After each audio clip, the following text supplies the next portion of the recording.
ईसाइयों की किताबों में ही लिखा है कि यूसुफ नामी एक शख्स से हज़रत मरियम रज़ी अल्लाह तआला अन्हा की मंगनी हो चुकी थी और मंगनी की उम्र भी लिखी गई है कि 9 साल के आसपास में वो मंगनी की उम्र थी जो हज़रत मरियम रज़ी अल्लाह तआला अन्हा के निकाह के लिए की गई थी। यहाँ से एक बात ये भी मालूम हुई कि असबाब के दर्जे में निकाह का इंतज़ाम गोया कि उनकी किताबों की ज़बानी हो चुका था। और दूसरी बात ये भी मालूम हुई कि 9 साल की उम्र में निकाह की तैयारी वो कौम भी करती थी। तो हज़रत आयशा रज़ी अल्लाह तआला अन्हा के 9 साल की उम्र में निकाह होने पर ईसाइयों को एतराज़ नहीं होना चाहिए। अगर वो अपनी किताबों को मानते हैं तो फिर इस्लाम में अल्लाह के नबी अलैहिस्सलाम का 9 साल की उम्र में हज़रत आयशा रज़ी अल्लाह तआला अन्हा से निकाह करने को बुरा समझना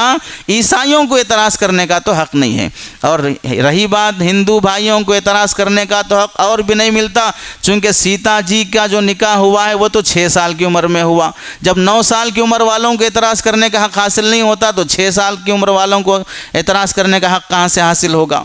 हज़रत मरियम रज़ी अल्लाह तआला अन्हा से हज़रत ईसा अलैहिस्सलाम की पैदाइश चूँकि बग़ैर वालिद के थी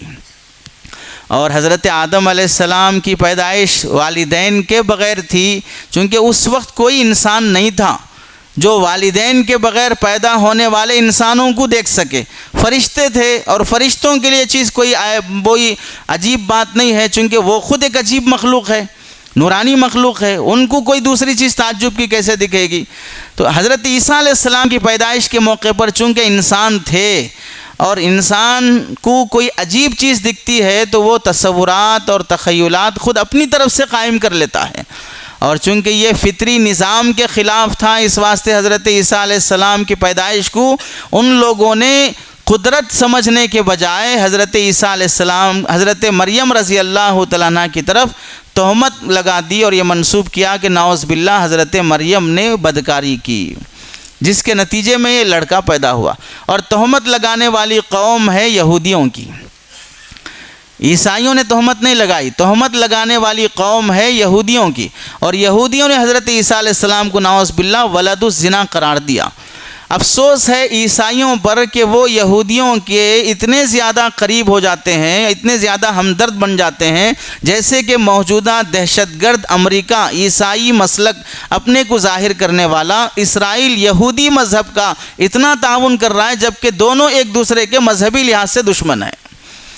और ख़ुद यहूदी हज़रत ईसा अलैहिस्सलाम पर तोहमत लगाने वाले हैं। हज़रत ईसा अलैहिस्सलाम को कत्ल करने की प्लानिंग करने वाले भी वही हैं जो उनके नबी पर तोहमत लगाया और ऐसी घिनौनी तोहमत लगाया जो अम्बिया पर कत्ल की तोहमत, अम्बिया पर जादूगर की तोहमत, हज़रत दाऊद अलैहिस्सलाम, हज़रत सुलेमान अलैहिस्सलाम के बारे में, बिलखुसूस हज़रत सुलेमान अलैहिस्सलाम के बारे में कई तोहमतें यहूदियों ने लगाई, जिसमें से बुनियादी तोहमत थी हज़रत सुलेमान अलैहिस्सलाम जादूगर थे और दूसरा हज़रत सुलेमान अलैहिस्सलाम ने नाउज़ बिल्लाह अपने ही एक वज़ीर की बीवी से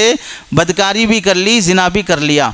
इतना ज़्यादा आप इसको समझें, ये रिवायतें यहूदियों ने अम्बिया को बदनाम करने से मुतालिक इतना आम करके रखा था, इतना आम करके रखा था, हत्ता के बाद में आने वाले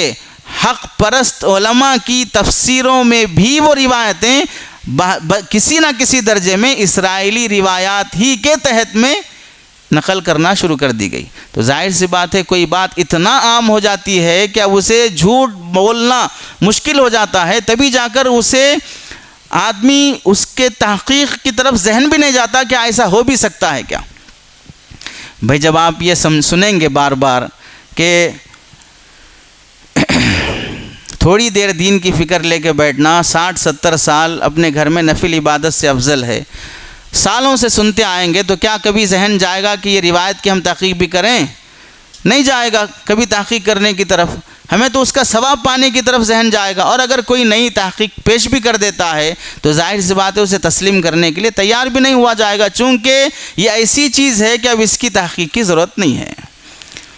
ऐसा आम हो चुकी है कि इसकी तहक़ीक़ की ज़रूरत नहीं है। एक मिसाल है, इस तरह की तमसीलात हज़ारों जगह पर पाई जाती हैं। जैसे मिसाल के तौर पर रोज़ेदार का सोना इबादत है, रोज़ेदारों ने घड़ के रखा है। जैसे कि हमारी बिरादरी में कि नौमुल आलिमी इबादतुन, हमारा सोना भी इबादत है। जाहिर सी बात है सोना इंसान की ज़रूरत है, इबादत कैसे बन सकती है। और वो भी ऐसे ज़माने में सोना जहाँ पर फितने हों और जहाँ जागने की ज़रूरत हो, जहाँ बेदार रहने की ज़रूरत हो, वहाँ मोबाइल देख देख के नींद लग जाती हो, वो नींद भी इबादत बन जाए तो फिर जाहिर सी बात है उसे मुहद्दिसीन मौजू बोलने की ज़रूरत नहीं है, फितरत खुद उसे मौजू बोल देगी।